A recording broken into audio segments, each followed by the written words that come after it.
étions en train de parler, nous pensons que l'homme à la chute avait perdu quelque chose de très valeureux qui était l'imagination ou la réflexion. C'est ce que l'homme chrétien avait perdu lorsque il a péché.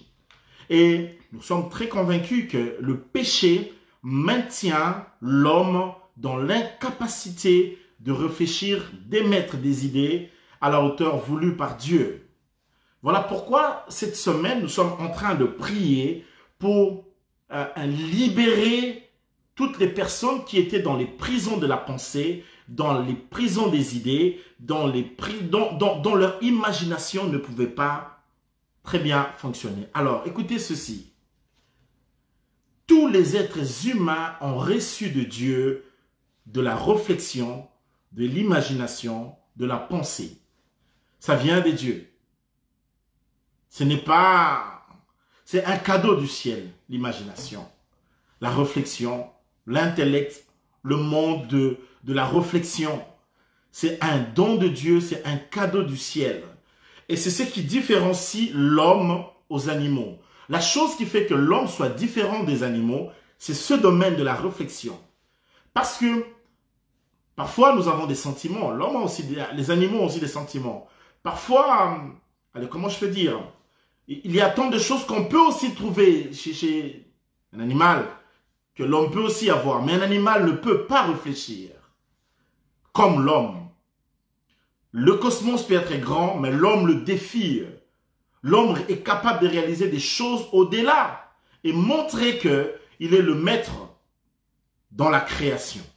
Parce que Dieu lui a donné cela comme aussi bénédiction. Est-ce que je peux parler ce soir si vous êtes avec moi? Alors écoutez-moi un peu. Très bien, ce soir, j'aimerais mettre en place ce que j'appelle les définitions des concepts. Notre texte de base, c'est 2 Corinthiens chapitre 10, 3 à 5 qui dit « Nous avons à lutter, nous n'avons pas lutté contre la chair et le sang, mais nous sommes appelés à renverser les forteresses. Nous sommes appelés à renverser les forteresses qui s'élèvent contre la connaissance de Christ. » Et nous sommes en train de parler sur ces choses, forteresses, imagination, toutes les forteresses d'imagination qui retiennent le peuple de Dieu et qui les empêchent d'évoluer et de réussir. Alléluia. L'une des clés de la réussite de la vie d'un homme se trouve dans la pensée. La pensée, les idées, c'est là où il y a les clés du succès dans la vie. C'est là où il y a ce que l'homme appelle l'argent. L'argent, ce n'est pas des papiers. Non, c'est pas ça. C'est pas un compte bancaire seulement où tu as peut-être un demi-million d'euros. Non, c'est pas ça. Mais c'est plutôt la faculté de réfléchir, la manière de réfléchir et de mettre les choses en place. Et ça, on en a parlé. Mais quand nous sommes enfants de Dieu, la plupart de nos combats ne sont pas que des combats physiques. Évidemment qu'il y a des combats spirituels. Mais combien savent que dans le combat spirituel, il y a pas mal de combats qui se cachent derrière les idéologies, derrière les réflexions, les idées reçues. Il y a tant de choses, tant de clichés, tant de choses qui sont dans la tête d'un chrétien et qui peuvent être obstruction, qui peuvent faire obstruction, qui peuvent être obstacles à sa bénédiction, à son élévation. Voilà pourquoi nous croyons que cette semaine, s'il y a une chose qui doit arriver, c'est que tu sois libéré de toute médiocrité dans l'imagination, dans la réflexion, dans la pensée, dans les idées, en sorte que le meilleur divin, les meilleures idées de Dieu, les meilleures choses que Dieu a en lui soient introduites en toi, que tu sois capable sur terre de mettre les mêmes idées à la seconde que Dieu est en train de mettre dans les cieux. Est-ce que tu es avec moi? Donne-moi un amen si tu m'entends très bien là où tu es. Que Dieu te bénisse. Alléluia. Et ça, c'est un grand défi. Que d'être un homme rempli des idées, de la pensée, dont la pensée est tournée vers Dieu, dont la réflexion est tournée vers Dieu. Alléluia. Voilà pourquoi aujourd'hui, j'aimerais d'abord commencer par les définitions des concepts. Nous disons que le combat au niveau de la pensée, c'est un combat qui est très sérieux. S'il y a quelque chose qui arrive souvent dans la vie des gens, c'est qu'il y a beaucoup d'enfants de Dieu qui n'arrivent pas à réfléchir.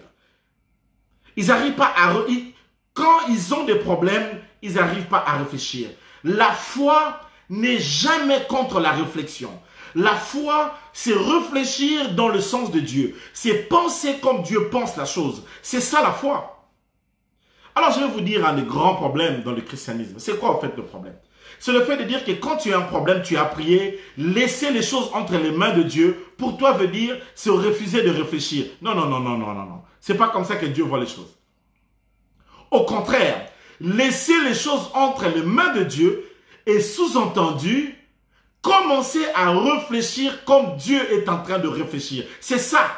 Et nous faisons le sens contraire. Ça veut dire que lorsque nous avons des problèmes et que nous avons prié et que nous avons laissé les choses entre les mains de Dieu, qu'est-ce que nous faisons? Nous refusons de penser, de réfléchir, de nous imaginer parce que nous disons que Dieu a le contrôle des choses. Et c'est pas ce que Dieu nous demande de faire. Au contraire, Dieu nous demande de commencer à réfléchir sur la situation tel que lui réfléchit sur la situation. De commencer à penser sur la situation tel que lui, Dieu pense sur la situation. Bien-aimé, tu ne peux pas arrêter de réfléchir dans le sens de la direction de Dieu. L'un des dilemmes ou des problèmes, c'est quand tu réfléchis sans Dieu. C'est quand tu réfléchis loin de Dieu. C'est quand ta réflexion est à l'opposé des choses que Dieu est en train de penser. Mais c'est une vertu que de réfléchir dans la même direction que le Seigneur. Donne-moi un amen. Alléluia. Qui me donne un amen là où il est ce soir. Et c'est vrai. Soit tu réfléchis comme Dieu le veut ou comme Dieu le pense, soit. Mais je prie ce soir que tu puisses réfléchir comme l'homme de Dieu le dit. La foi n'exclut pas la réflexion, non. Que tu réfléchisses dans la direction de Dieu. Alléluia. C'est ça la foi. Dieu a amené à Abraham à voir les choses dans sa direction. Il dit, regarde les étoiles du ciel, compte. Ce n'est pas la foi n'est pas la non-réflexion. La foi, c'est la réflexion divine. Comment Dieu voit la chose. J'aimerais dire à une personne aujourd'hui, tu es malade. Dis-moi comment Dieu voit la chose. Tu n'as pas d'argent. Comment Dieu voit la chose. Tu n'as pas de femme, de mari, tu n'as pas d'enfant, tu as des problèmes. Comment Dieu voit la chose? Parce que des fois, nous avons laissé les circonstances nous dicter le mode de vie, le mode de réfléchir. Ou alors, ce sont les démons qui te dictent la manière de voir. Ou alors, ce sont des problèmes ou des circonstances qui te dictent la pensée, la réflexion, l'imagination. Ou alors, ce sont les amis et quelles que soient les relations. Ou alors, tu es enfant de Dieu. Alors, à partir de ce moment, tu te laisses être dominé de la pensée de Christ, telle que nous venons de lire tout à l'heure dans 1 Corinthiens 2, chapitre 16. De laisser la pensée de Christ prendre la place et laisser la pensée de Dieu dominer sur toi. Quelle option que tu fais? Alléluia. Ne croyez pas que les hommes comme Abraham et les autres avaient 3 mains, 2 têtes, 5, je sais pas moi quoi. C'est des hommes comme toi et ils avaient des problèmes comme toi. Le gars avait des difficultés pour avoir des enfants. C'est comme toi, les mêmes difficultés que tu as. Lui là, le gars, un gars comme Job a eu des problèmes comme toi. Les difficultés qui peuvent t'arriver aussi matériellement, financièrement. Alors, cette femme-là, Esther, avait des difficultés pour avoir un mari. C'est bien comme toi. En fait, les problèmes que tu es en train de rencontrer, les hommes de la Bible ont rencontré le même problème. Mais s'ils en sont sortis, c'est parce qu'ils avaient adopté la manière de voir de Dieu. C'est parce qu'ils avaient adopté en eux l'imaginaire de Dieu, la manière de voir de Dieu. Ce que Dieu te demande, ce n'est pas que tu arrêtes de réfléchir, mais que tu réfléchisses comme lui. Quelqu'un me donne un amen, nous voulons dire ce soir des choses. Alors imaginez que tu es un homme sur la terre, tu es en train de penser à la seconde ce que Dieu est en train de penser dans les cieux. Donc, ce que Dieu est en train de penser maintenant sur le problème que toi tu as. Toi aussi tu es en train de penser la même chose. Donc, en fait, c'est ça la vie chrétienne, c'est être rempli de la pensée de Dieu dans chaque domaine, dans chaque situation, devant tous les problèmes que tu peux arriver à rencontrer. Pense comme Dieu pense, réfléchis comme Dieu réfléchit. Reçois l'idée de Dieu sur la situation. C'est pourquoi quand quelqu'un est rempli d'idées de Dieu sur les situations, tu peux le voir dormir à l'aise, alors qu'il y a même des troubles. Vous savez, le jour où Jésus a dit à Pierre, quand tu seras vieux, affermis tes frères. Même quand on a mis Pierre en prison, la Bible dit Pierre était en prison, dans la prison de la prison, il était dans la prison de la prison, entouré de squads. Donc, on le surveillait même dans la prison, enchaîné. Mais ce jour-là, il dormait. Tu es sûr que si tu es en prison, même pas en prison, mais au cachot de la prison, et qu'il y a des gardes qui sont en train de veiller sur toi, tu es sûr que tu vas dormir? C'est comme si le gars n'avait même pas peur sur ce qui lui arriverait. Parce qu'il avait une promesse. Jésus lui avait dit, quand tu seras vieux, affermis tes frères. Il était sûr que quel que soit le problème, je vais sortir. Parce que Jésus avait dit, je vais devenir vieux. Alléluia. Quand on a la pensée de Dieu, quand on a la parole de Dieu, quand on a la promesse de Dieu, quand on s'y accroche, on ne craint pas même ce que l'on voit. Parce qu'on sait une chose, même quand les tempêtes sont là, il avait promis que je deviendrais vieux. Alléluia. J'ai dit à quelqu'un, même si tu as le corona ce soir, tu ne mourras pas parce que toi, jusqu'à ce que tu seras vieux, tu vas... Donnez-moi un amen musclé. Que Dieu vous bénisse. Alléluia. Alors, comme toute la semaine, on va parler vraiment sur ces choses, j'aimerais y aller mollo mollo, petit à petit. Alors, ce soir, j'ai vraiment prévu parler un peu sur les définitions des termes. Parce qu'on ne peut pas parler sur des choses si on ne les définit pas. Je préfère les définir. Comme ça, avec les définitions, on peut comprendre on est en train de faire quoi. Alléluia. J'ai dit ceci. La première des choses qui se fait lorsque nous venons à Christ, c'est le mental, c'est le mental, c'est le mental qui change. Dieu change notre imagination, notre réflexion, notre pensée et nos idées. C'est la première des choses que Dieu fait. S'il y a une chose que Dieu fait, lorsque tu viens dans la foi, c'est de changer d'abord ta manière de réfléchir, de changer tes idées. Et c'est la chose qui lui intéresse en premier lieu. Le reste des choses viendront après. Là où les idées, la réflexion, les pensées, l'imagination a changé, les actions changeront. Pour que tu changes ta manière de te comporter, tu le changes d'abord par ta manière de penser. Si ta manière de penser a changé, ta manière de te comporter changera. Voilà pourquoi le diable n'aime pas que l'homme, que tu es enfant de Dieu, que tu évolues, que tu grandisses dans la pensée de Dieu, ou que les pensées de Dieu grandissent en toi, ou que le mental de Dieu s'installe à toi. Le royaume des cieux en nous, c'est aussi le mental divin, la mentalité des cieux qui vient s'installer dans le cœur d'une personne, dans la tête d'une personne. Et c'est ce que Dieu veut. Et ce soir, Dieu en appelle du vœu de son cœur. Il veut une génération des hommes et des femmes, des enfants de Dieu, de ces créatures qui sont différents dans les actions, qui posent des actions qui sont évidentes et au travers de qui lui, l'Éternel, peut se glorifier. Alléluia. Vous êtes avec moi? Que Dieu vous bénisse. Salut. Je crois que je suis à l'église. Allez dire salut les uns les autres. Maranatha à vous tous. Bonjour, bonjour à tous. Que Dieu vous bénisse.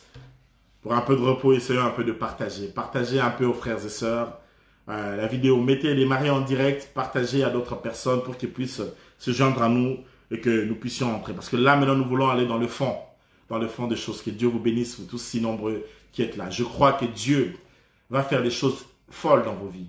Vous savez, ce qui va vous arriver, ça sera tellement scandaleux en bien. J'ai dit, ça sera tellement fort. L'heure est venue où les gens vont se demander. Tu as des gens qui ont dit à Paul, ils ont dit que non, les dieux sous la forme humaine sont descendus vers nous. Oui, vous allez dire là, tu ne couleras pas. Il faut changer de bord. Alléluia. Les dieux sous la forme humaine sont descendus vers nous. Les gens vont dire ça. Parce qu'ils vont voir les choses que tu seras capable de faire. Tu vas leur dire non, c'est parce que j'ai mon mental. Aujourd'hui, les gens ont tellement peur. Du corona, les gens ont peur. Moi, je connais des gens qui n'arrivent même plus à dormir sur leur lit. Ils voient le corona sur leur lit. Ils ne peuvent même plus toucher un verre. Ils voient le corona sur le verre. Ils ne peuvent même plus toucher la porte. Donc, il y a des gens aujourd'hui qui sont avec des désinfectants qui, en fait, donc, vous imaginez pas. Parce qu'il y a des gens aujourd'hui qui sont toujours avec une bassine là de dos. Donc, après avoir même parlé, ils se lavent les mains. Et je me souviens d'une personne qui, j'ai rigolé un peu, un gars qui me dit, il regardait la télévision et un Chinois a toussé à la télévision. Et il a été à la télé. Oh là là, on est dans un délire. Chers amis, les Chinois, il a toussé à la télévision. Et lui regardait un programme de la télévision où un Chinois a toussé. Il a eu peur, il a cru qu'il sera contaminé. Il a éteint la télévision.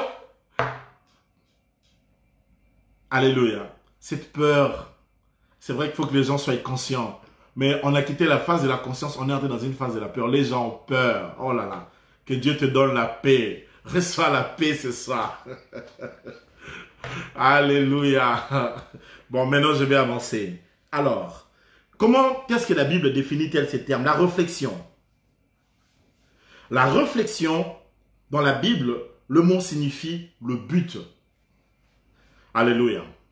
Souvent, tu peux être en train de prier, mais le diable fait en sorte que tu n'aies pas de but à atteindre. Un enfant de Dieu qui a la réflexion, qui a l'art de la réflexion, c'est quelqu'un qui a l'art des buts, qui a des objectifs, de dessein. C'est ça le mot. Alléluia. La réflexion, c'est aussi l'art du jugement. C'est l'art des buts. Prier est une chose, mais quand on a les pensées de Dieu, on a des buts à atteindre. On ne peut pas être en train de faire des choses sans but, pour rien. Alléluia. Dieu veut des enfants de Dieu qui ont de la réflexion, ceux qui ont le but, ils ont l'ambition, ils ont des rêves, ils ont des projets, ils ont des dessins, ils ont des buts à atteindre. Qui peut dire avec moi, Dieu a des buts à atteindre avec moi? Il faut avoir des buts.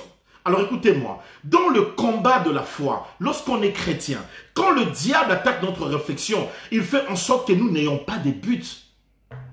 Les gens qui prient sans but, qui parfois même jeûnent sans but. Même la vie chrétienne est un but à atteindre, c'est le royaume des cieux. Dans le monde de Dieu, la réflexion est un but à atteindre. Notre Dieu a des buts qu'il s'est assigné d'atteindre. Et l'un des buts de Dieu, c'était de me sauver, de me donner Jésus. Et ça, il a déjà atteint ses buts. Mais ce n'est pas fini, il y a encore d'autres buts, parce qu'il y a encore beaucoup d'autres peuples à sauver. Alléluia. Un enfant de Dieu devrait avoir de buts. Un couple chrétien doit avoir des buts, doit avoir des objectifs. L'un des problèmes, c'est que beaucoup de gens prient, mais sans objectif. Allez, un frère qui dit à une sœur, je vais t'épouser, le frère lui pose la question, je vais m'épouser pourquoi? Oh, pour qu'on ait des enfants. Mais les enfants ne sont pas d'abord les buts. Parce que même les gens qui ne sont pas mariés ont des enfants. Évidemment, ça c'est naturel, c'est une conséquence. C'est une conséquence de relation.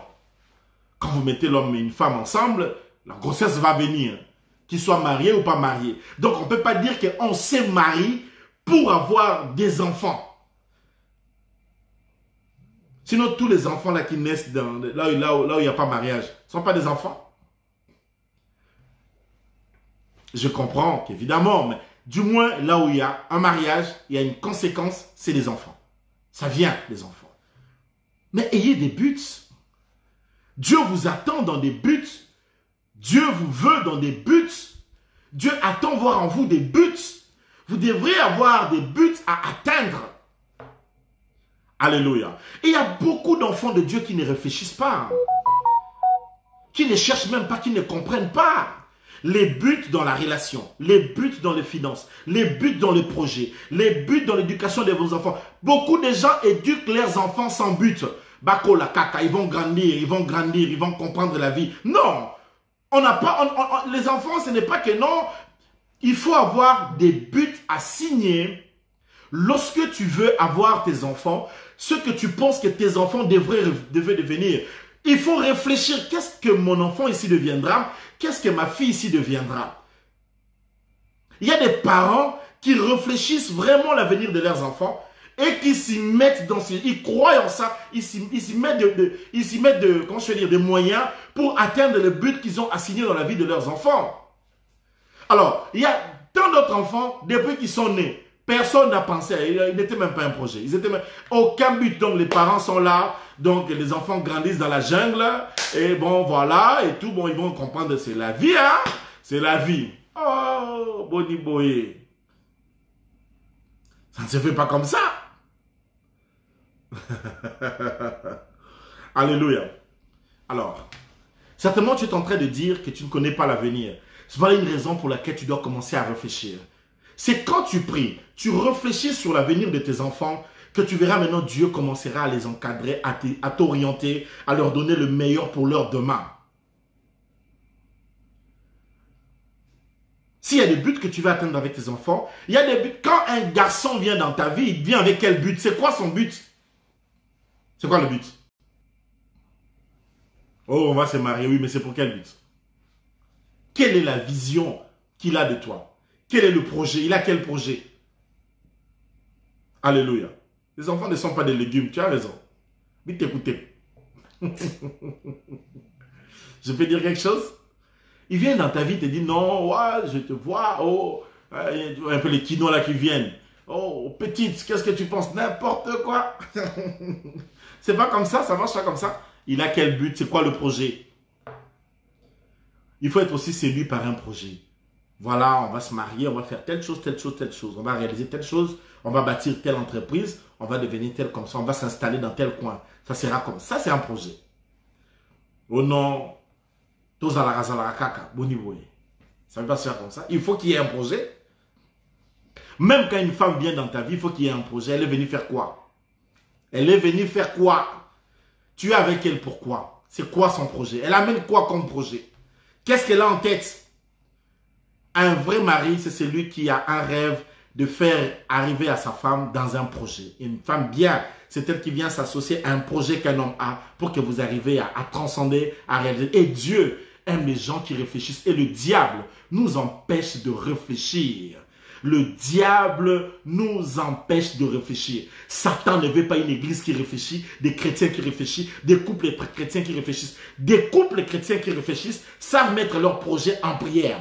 Ils peuvent venir ensemble et dire, écoute, si aujourd'hui je vous dis, quel est le projet que toi et ta femme, vous mettez ensemble en prière pour eux? Quels sont les buts que vous voulez atteindre? À moyen terme, à court terme, à long terme? Il n'y a pas de projet. Il n'y a pas de projet. Vous vivez seulement comme ça. Seulement comme ça. Donc vous vous réveillez le matin, vous allez chez Ali, vous achetez les repas, et puis c'est comme ça, la vie continue. C'est très sérieux ces choses que je dis, frère. C'est pourquoi je dis qu'il y a des couples, des gens qui pouvaient aller très loin dans la vie, mais le diable a combattu la réflexion. Il ne veut pas que ces gens réfléchissent. En réalité, ça veut dire quoi? Vous voyez seulement vous avez des difficultés. Mais pourquoi vous avez des difficultés? Parce qu'à un moment, vous ne pouvez pas rester en calme. On va dire, on va prier. On va parler à Dieu, on va lui présenter. Et puis, maintenant, quand vous avez prié, vous commencez à coucher sur feuille. Bon, qu'est-ce qu'on peut faire? On a telle difficulté, on va acheter une maison. On fait quoi? Allez, on va faire ceci, on peut faire ceci. Toi, dans ton travail, c'est comme ça. Alors, on planifie. On fait comment? Vous faites une planification. Vous avez un agenda. Vous priez. Vous allez voir de vos yeux que quand vous fonctionnez comme ça, Dieu va réaliser la suite des choses. Si vous êtes avec moi, donnez-moi un amen avec. Donnez-moi un amen. Donnez-moi un amen. Amen, amen. Mettez un peu des petits cœurs là, comme on est en direct. Mettez des petits cœurs. Que Dieu vous bénisse. Alléluia. En même temps, partagez. Partagez parce que vous pouvez aider tant de gens à écouter cette prédication aujourd'hui. Mais qu'est-ce que le diable fait? Il fait en sorte que quand vous êtes ensemble, vous passez tout votre temps à vous disputer. Chacun vit pour lui. Et même quand tu es là, toi-même, si tu n'es pas marié, tu passes tout ton temps. Tu sais faire quoi? À t'inquiéter, à te soucier, à regarder sur ce que tu n'as pas. Arrête, réfléchis. Arrêtez de vous disputer, réfléchissez. Arrêtez de vous éparpiller, réfléchissez. Priez, réfléchissez. Demandez à Dieu de vous remplir de la réflexion. Recherchez des buts. Quand tu as des buts à atteindre, tu auras moins de temps de te soucier. Tu vas dire que je dois atteindre tel but, je dois réaliser telle chose. Et tu verras Dieu t'accompagner. Dieu a envie de t'accompagner, mais dans quel but? Quel est le but que tu t'es assigné? Ce soir, nous allons prier pour avoir les buts, pour que tout ce qui embrouille notre cerveau, notre réflexion, tombe. Parce que c'est un piège de Satan. Longtemps, il t'a laissé prier. Il t'a laissé avoir de l'espoir, mais il ne t'a pas laissé réfléchir. Et ça, c'est un problème. Et donc tu pries, tu as la foi, tu as l'espoir, mais tu n'as pas la réflexion. Et ça, c'est un piège du diable. Il te laisse espérer. Oui, tu espères, espère, mais ne réfléchis pas. Parce que si tu réfléchis dans le sens d'avoir des buts, dans le sens d'avoir un projet, ça, Satan sait que si tu mets un projet en place et que tu es en train de prier en ayant un projet, ça va se réaliser. C'est pourquoi nous sommes là étonnés à dire, mais comment les païens réussissent? Parce que les païens ont compris ce principe. Beaucoup de païens ont des buts à atteindre, même quand ils ne prient pas. Mais comme ils ont des buts, parfois Dieu les exauce, et souvent même. Parce que Dieu veut exaucer des buts. La foi, c'est avoir des buts. Donnez-moi un amen. Est-ce que je peux passer au deuxième point? Oh là là. Deuxième point.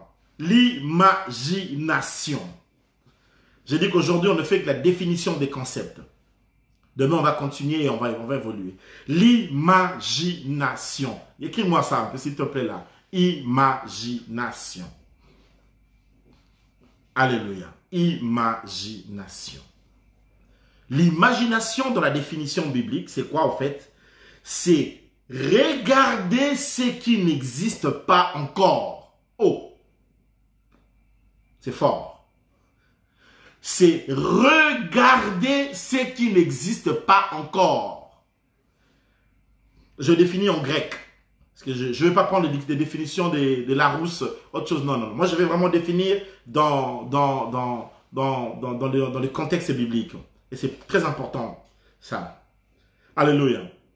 Dans la pensée biblique, l'imagination, la définition, c'est regarder à ce qui n'existe pas encore. Donc, la chose n'existe pas. Mais on te demande de regarder à cela. Est-ce que quelqu'un m'entend? Quelqu'un me comprend? C'est quand même quelque chose d'extraordinaire. Regardez à ce qui n'existe pas. Alors, suivez-moi très bien. Lorsqu'on est combattu, quand le diable nous combat, il combat notre imagination. Il ne veut pas que nous nous exercions à regarder à ce qui n'existe pas. Alors, quand quelqu'un ne regarde pas, quand quelqu'un se refuse de regarder à ce qui n'existe pas, cette personne est en train de regarder à ce qui existe. Or, la force de Dieu agit toujours d'abord dans l'invisible. Dieu nous appelle à regarder à ce qui n'existe pas. Ça veut dire la chose n'existe pas. La chose, on ne la voit pas. La chose, on ne peut pas la voir. Mais ce qu'on ne voit pas, Dieu te demande de le regarder. Est-ce que quelqu'un entend ces choses? C'est extraordinaire. Il était normal que l'on dise, regardez à ce qui existe. Parce que pour regarder, il faut voir ce qui existe. Mais Dieu te demande de regarder à ce qui n'existe pas. Chaque jour, tu regardes aux choses qui n'existent pas, mais tu regardes à quoi? C'est ça la grande question. Alors, il y a des gens qui ne savent pas qu'ils regardent maintes fois à tant de choses qui n'existent pas. Souvent, quelqu'un qui a peur du corona, il n'a pas vu le corona. Qui a vu le corona? C'est un ennemi qui est invisible. Mais les gens regardent au corona, je vous assure, les gens regardent. Des infos. Quand la personne elle-même dans une stupeur, une peur bleue. Les inquiétudes, c'est regarder à quelque chose qui n'existe pas. Les soucis, c'est regarder à quelque chose qui n'existe pas. Combien de fois tu t'es soucié pour des choses même que tu avais déjà, sans savoir que tu les avais? Alors, je donne un exemple. Prenons quelqu'un qui vient de l'Afrique et qui arrive en Europe, qui veut avoir des statuts de papier en Europe. Cette personne est très soucieuse, j'ai pas de papier, j'ai pas de papier. Quelques années après la personne là, si cette personne-là savait qu'il allait avoir les papiers, il n'allait pas se mettre en train de se soucier au point de provoquer en lui des tensions, des estomacs, etc. Il y a des gens même qui ont perturbé leur destinée et qui sont allés tomber enceintes parce qu'ils voulaient avoir des papiers, donc il fallait avoir un enfant et elle a perturbé toute sa destinée. Pourquoi? Parce qu'il voulait avoir des papiers. Mais si cette personne avait vu les papiers avant, cette personne n'allait pas se comporter de cette façon. Je vais vous dire simplement comment est-ce que les soucis, les inquiétudes, c'est une manière de regarder à des choses qui n'existent pas. Et ça, nous le faisons très bien. Beaucoup d'enfants de Dieu sont comme... Parce que je vous parle ici du combat dans le monde de la réflexion, de l'imagination. Et je suis sur l'imagination. Beaucoup des enfants de Dieu sont combattus dans leur imagination. Parce qu'ils passent tout leur temps à regarder à ce qui n'existe pas, mais dans le mauvais côté.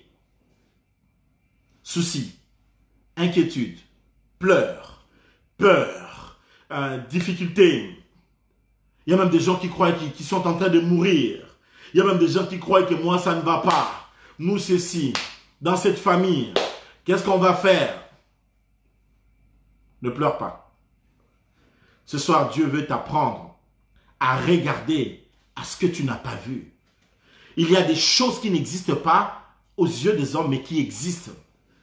Et quand vous lisez la Bible, vous allez vous rendre compte que c'est ce que Dieu nous appelle. Et même, la déclaration de la foi sur la foi nous dit, la foi est une ferme assurance de choses, une démonstration des choses qu'on n'a pas vues, des choses que l'on espère. Comment espérer à quelque chose? Mais il faut le voir. Apprenez à voir les choses que Dieu est en train de faire dans l'invisible. Alors je vais aller mieux. Alléluia. Apprenez à regarder à ce qui existe, mais qui n'a pas encore été matérialisé. Il y a des choses qui existent. Alors, faites exister des choses par votre foi au travers de votre imagination. Commencez à y réfléchir, priez, voyez la chose, croyez en la chose, déclarez la chose. Alléluia. Voyez, pensez, réfléchir, s'imaginer la chose, déclarer la chose, voir la chose et amener la chose à l'existence. Avant de créer le monde, Dieu s'est imaginé une terre. Quand Dieu dit qu'il y ait des arbres, ce n'est pas un truc comme ça qu'il y ait des arbres. Mais il s'est imaginé, ça serait quoi un arbre? Il s'est imaginé, ça serait quoi un lion? Il s'est imaginé, ça serait quoi de l'eau? Ça serait quoi une forêt? Ça serait quoi une montagne? Il s'est imaginé ces choses. Alors il les a créées. Mais Dieu nous a dotés de son imagination. Nous devrions être, nous, enfants de Dieu, champions dans ce domaine. Nous devions être cette race de personnes qui voient la chose avant que la chose n'existe, qui sont capables de voir les choses dans l'invisible et sont capables d'amener de l'invisible des choses pour les matérialiser dans le monde visible.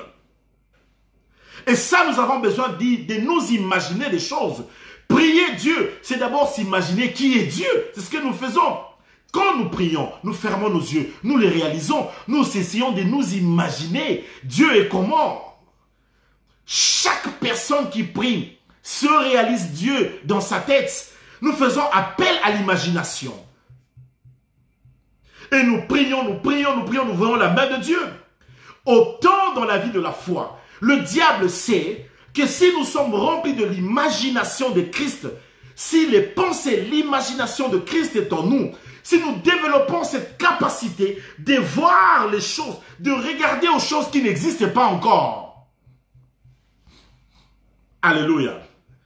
Dieu t'appelle à regarder aux choses qui n'existent pas encore. Il a dit à Abraham, regarde les étoiles qu'il y a dans le firmament, regarde les sables qu'il y a dans le bord de la mer. Est-ce qu'Abraham m'avait vu ce jour-là?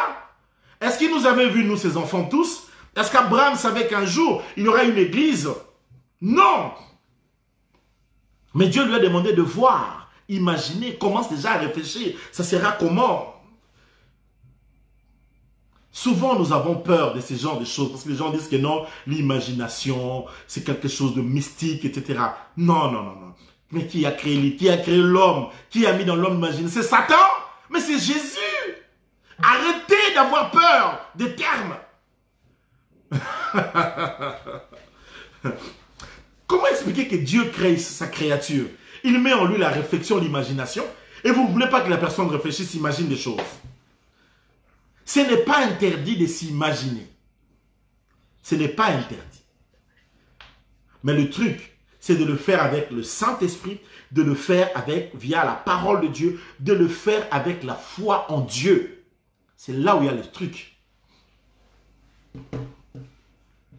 Alléluia. Est-ce que ça va? Alléluia. Oh là là, je crois que je vais m'arrêter ici parce qu'on doit prier. Parce que là, je n'ai même pas encore fini de donner mes définitions des concepts. Alléluia. J'aimerais que quand Dieu te parle, tu sais ce qu'il fait? En réalité, il t'amène à commencer à t'imaginer ce que ça sera. Tu n'as pas d'enfant, il te dit, il te donne l'enfant. Voir, c'est avoir, c'est ça. Tu n'as pas d'enfant, il te dit, je te donne l'enfant. Qu'est-ce que tu fais? Tu commences à t'imaginer. Tu regardes, comment je peux dire, le front de ton mari, Mbunzo Mobile. Tu dis, cet enfant-là aura certainement le front de cet homme. Tu t'imagines. Alléluia. Tu t'imagines. Dieu t'a souvent appelé à réfléchir, à t'imaginer, à faire fonctionner l'imagination. Dieu n'est pas contre ça. Dieu veut les chrétiens qui s'imaginent et qui viennent dans la présence de Dieu, qui dit, Seigneur, je suis en train de voir, tu me donnes l'enfant. Il s'imagine comment serait cet enfant-là. Ça plaît à Dieu. Ça lui plaît. Il n'est pas contre ça. Après, ce qui est vrai, c'est que quand tu fais ça, c'est une expression de foi. Dieu va t'exaucer. Personne ne te dit de faire des imaginations du genre, que je connais un gars qui disait, tu prends, tu dessines quelque chose, et puis la chose que tu vas décider, ça va venir. Non, non, non, non, c'est pas du tout ça. Le fait que tu aies prié, et que Dieu t'a promis, et que tu commences à voir la chose avant que la chose ne soit, tu commences à la croire. C'est normal que tu t'imagines. Cet homme-là, il sera comment? Cette femme-là, elle sera comment? Ces enfants-là, ils seront comment? Et Dieu veut que tu t'imagines. C'est bien. Ce travail-là, ça sera comment? Imaginez qu'on te dit, ben, Dieu te donne une promesse qui va faire de toi un président d'une république. Eh bien, il faut que tu commences à t'imaginer, ça sera comment quand tu deviendras.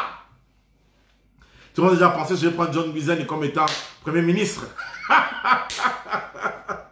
Des choses.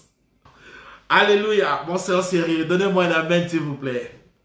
Je reviens vers toi pour te dire que Dieu t'a doté de l'imagination et ce n'est pas en vain. Sers-toi de ça par le Saint-Esprit. Commence à voir les choses que Dieu t'a promises. Commence à t'imaginer comment ça se fera. Et prie en fonction des images, des imaginations que tu as. Prie en fonction des choses comme tu les vois. Prie déjà dans cette direction. Oui, je vois que ça sera comme ça. Tu pries et tu laisses Dieu faire la suite des choses. Combien Dieu veut faire des choses lorsque nous savons bouger, lorsque nous savons faire les choses avec lui. Abraham, lève tes yeux, regarde. Qu'est-ce que Dieu est en train de faire? Il suscite une imagination en lui. Apprends à regarder. Ce soir, Dieu t'appelle à regarder, mais à regarder à ce qui n'existe pas. Tu n'as pas d'argent, mais commence déjà à regarder vers un travail que tu as. Regarde ça, vois ça. Avec Dieu, des fois, il faut apprendre à voir ce que tu n'as pas encore vu. Parce que voir, c'est avoir. Il faut apprendre à commencer à voir les choses. Apprends à voir. Alléluia. Commence à voir ce travail, vois ça. Commence à voir ses enfants, vois ça. Commence à voir cette santé, vois ça. Commence à te voir déjà guéri, vois ça. Commence à voir telle chose, vois ça. Commence à voir les choses. Et quand tu vois les choses, Dieu te fera du bien. Alléluia. Dieu est prêt à faire quelque chose, mais avec une personne qui voit. Pas avec ces enfants de Dieu qui ne voient rien. Prier, ce n'est pas être un aveugle. Des prières aveugles comme ça, tu ne vois rien. Prier, c'est commencer à déclarer les choses que tu as vues, que Dieu t'a promises. C'est ça la prière.